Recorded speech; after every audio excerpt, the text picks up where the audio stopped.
Politização do judiciário, judicialização da política, projetos de lei, propostas de emenda à Constituição e medidas provisórias indicando retrocessos e ameaças aos direitos da população. Um Congresso fortemente conservador e reacionário e um governo federal sem a legitimidade das urnas.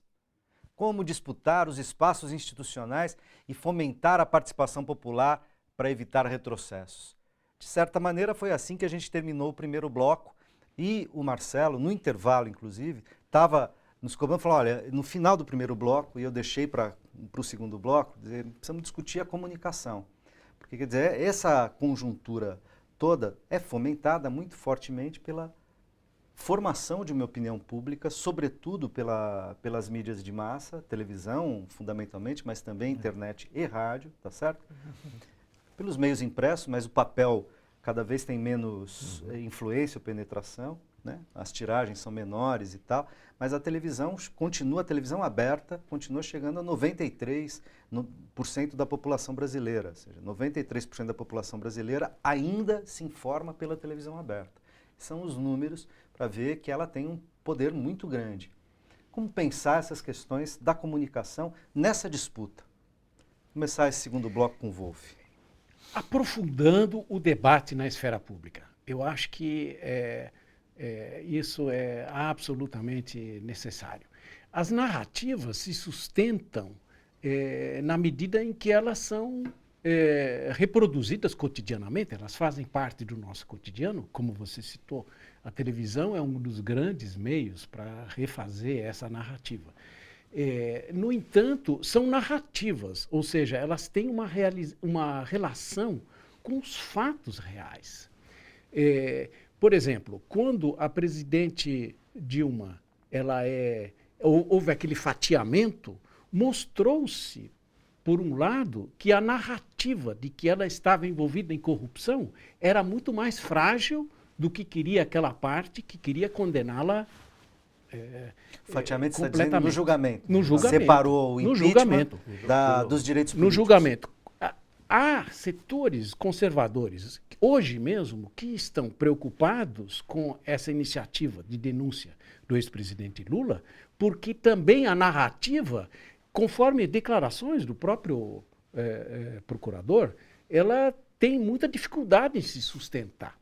Então, e a mídia internacional hoje, né, New York Times, Chicago News, mídias europeias e tal, dizendo ridículo a denúncia. O próprio editorial de um jornal, que nem a Folha de São Paulo, diz isso lá.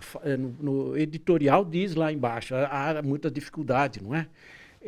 Então, aprofundar o debate na esfera pública é realmente mostrar essas contradições e mostrar uma outra alternativa, que não é apenas uma narrativa no ar, mas que é sustentada factualmente. Essa que é a questão.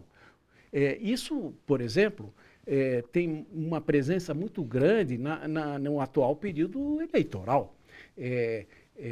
Embora os candidatos digam isso ou aquilo, mas você pode, acompanhando a prática concreta da história de atuação daquele candidato, ver até que ponto a narrativa dele corresponde ao que foi feito, às políticas públicas, realizou ou não realizou o que prometeu, etc. Então, essa é a maneira de encaminhar um debate na esfera pública que precisa ser aprofundado, como dizia o professor, nas universidades, nas aulas. É isso que precisa ser feito.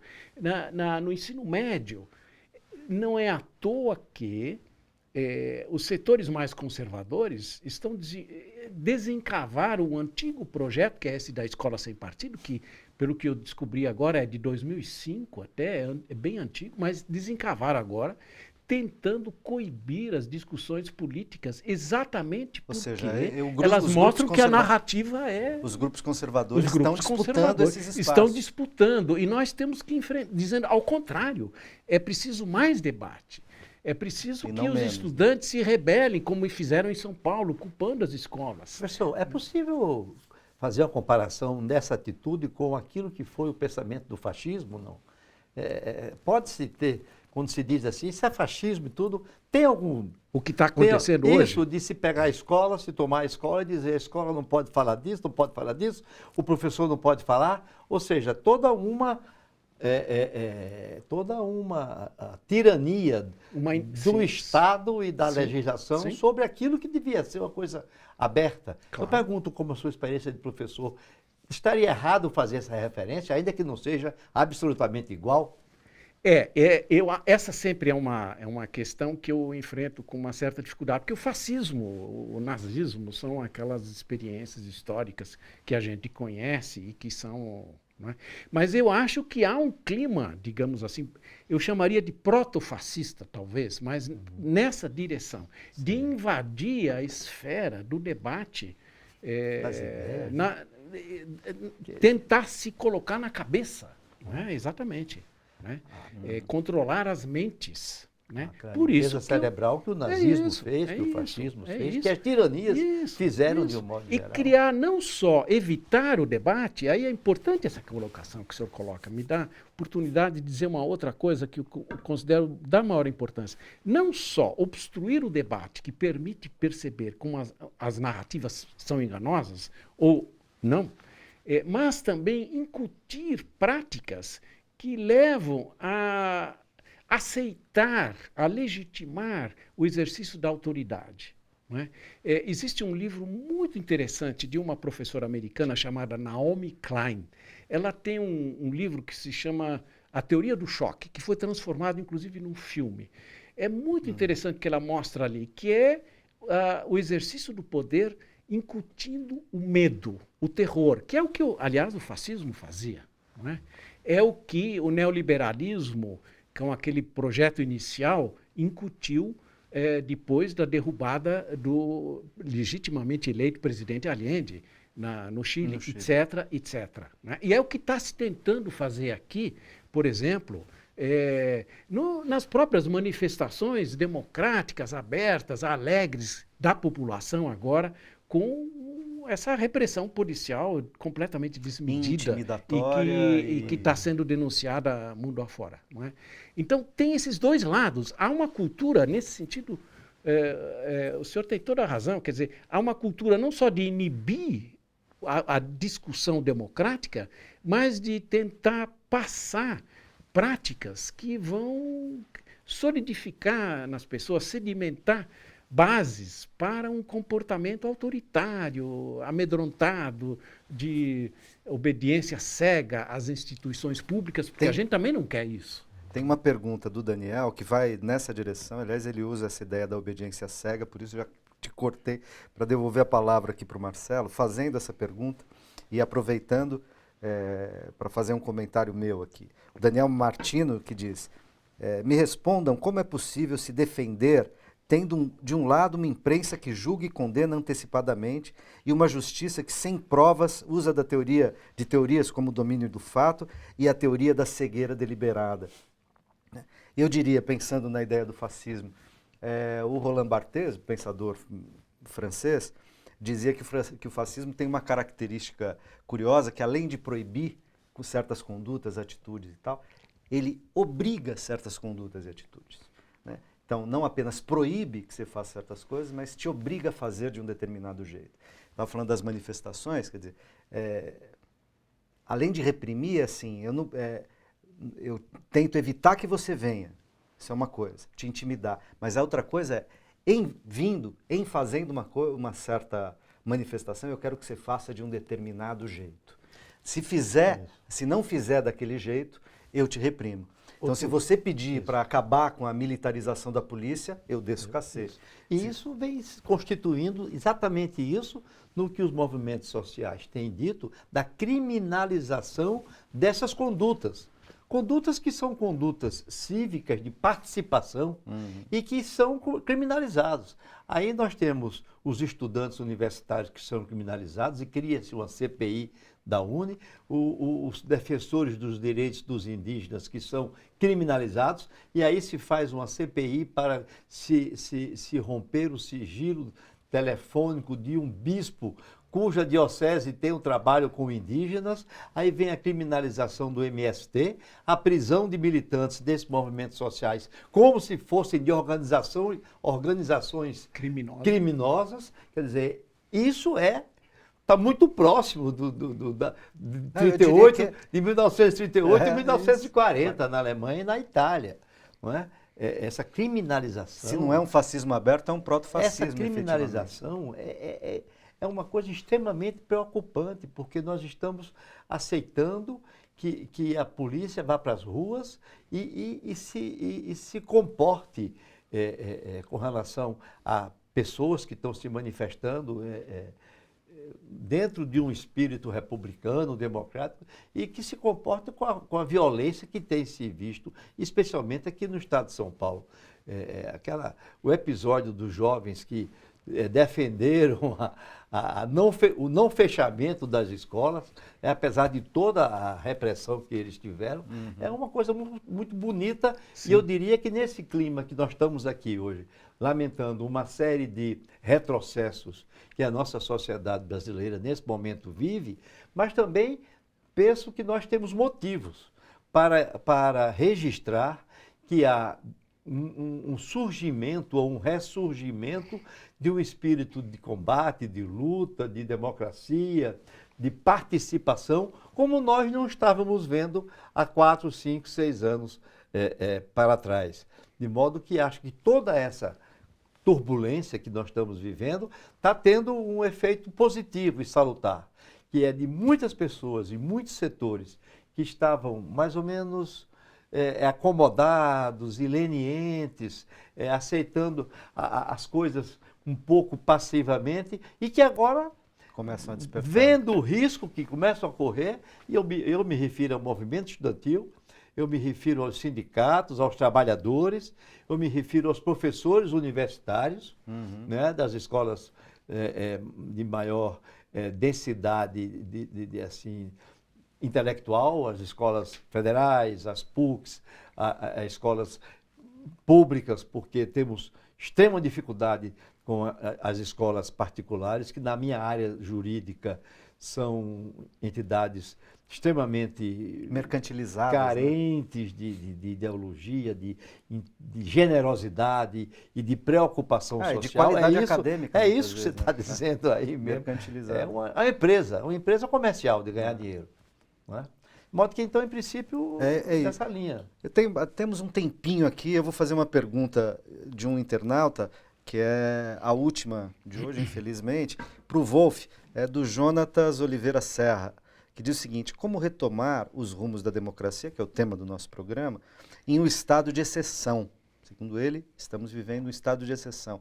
Nossas instituições e o debate público são tomados pelo que podemos determinar como opressores da sociedade, e nossas construções políticas não são realizadas para e pelos excluídos, marginalizados. Pelo contrário, são feitos pelas elites comunicacionais, da mídia, pelas elites do dinheiro, pelas elites dos bancos, pelas elites das empresas e assim por diante, pelas elites, pelos grupos dominantes. Partindo dessa premissa, devemos retomar a democracia ou temos que reconstruir, ou construir uma outra democracia? E não é retomar a que temos ou construir outra. Essa é a pergunta do Jonatas. As duas coisas. Como você dizia, o lema desse programa é como pensar a democracia a partir da democracia existente, né? Não é possível abstrair disso. Mas exatamente na direção que o professor estava apontando, esse momento está mostrando o reavivar da luta, da ideia da prática. É preciso sair de casa. E isso está claro, eu acho que hoje, por uma grande parcela da população que estava acomodada. Sair da zona de conforto. Rua, né? Porque ao lado das instituições classicamente compreendidas como políticas, a rua é também uma instituição política. E, aliás, foi a primeira, é aí que a política democrática surgiu na Grécia Antiga, é a rua. Não é? E eu acho que ali há essa prática possível da manifestação, da participação.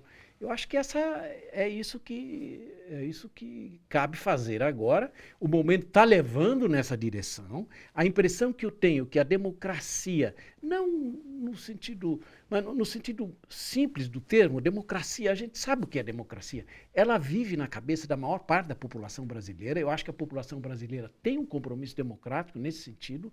Ela viveu esses últimos anos extremamente manipulada, como você dizia, pela mídia, enfim, baseada corporativa, baseada nesses interesses do capital financeiro, especulativo, etc. Não é? Mas eu acho que é possível enfrentar isso. Né?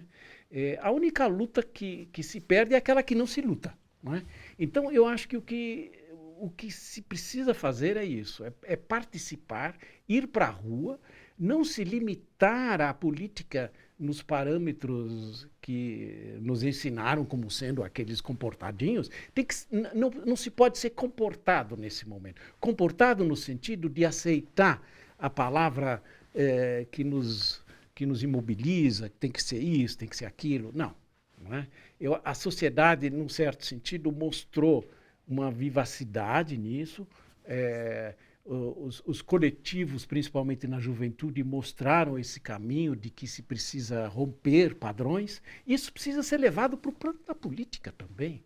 Eu acho que o plano da política institucional. Do plano da política institucional. Estão fazendo política, né? Isso, Mas eu fico também pensando, fazer política institucional. Na Europa está acontecendo isso, num certo sentido. Não estou dizendo que estão saindo vitoriosos, mas há na população europeia, nas experiências da Grécia, da Espanha, a né? juventude especialmente. A juventude, especialmente, está procurando essas outras vias institucionais, novas formas, e a democracia, eu acho que é uma presença. Não é? Eu não estou descartando a democracia, mas ela está sendo qualificada como essa democracia limitada que tem donos. Não é? E é contra isso que temos que nos levantar. Maravilha, eu agradeço muitíssimo, Marcelo, Wolf, você que está nos assistindo. Queria terminar lembrando aqui uma ideia de um filósofo, Spinoza, que dizia que as paixões tristes são aquelas que diminuem a nossa potência de agir no mundo, e as alegres, aquelas que aumentam a nossa potência de agir no mundo. Nessa conversa que a gente está dizendo, Marcelo disse isso e Wolf concluiu com isso, dizendo justamente que há sim que lamentar e há coisas que nos entristecem, diminuem a nossa potência de agir nesse momento por conta de uma série de acontecimentos que golpeiam a nossa jovem democracia. Mas, ao mesmo tempo, há também muitas coisas potentes acontecendo, coisas que aumentam a nossa potência de agir no mundo, e é nessas que a gente tem que apostar para continuar juntos. Agradeço a você que nos acompanhou até aqui, repetindo que essa luta pela democracia torna-se ainda mais vital, na alegria, para voltar a construir um país melhor e mais justo. Seguiremos com você, resistindo a retrocessos e afirmando o Estado de Direito. Um forte abraço.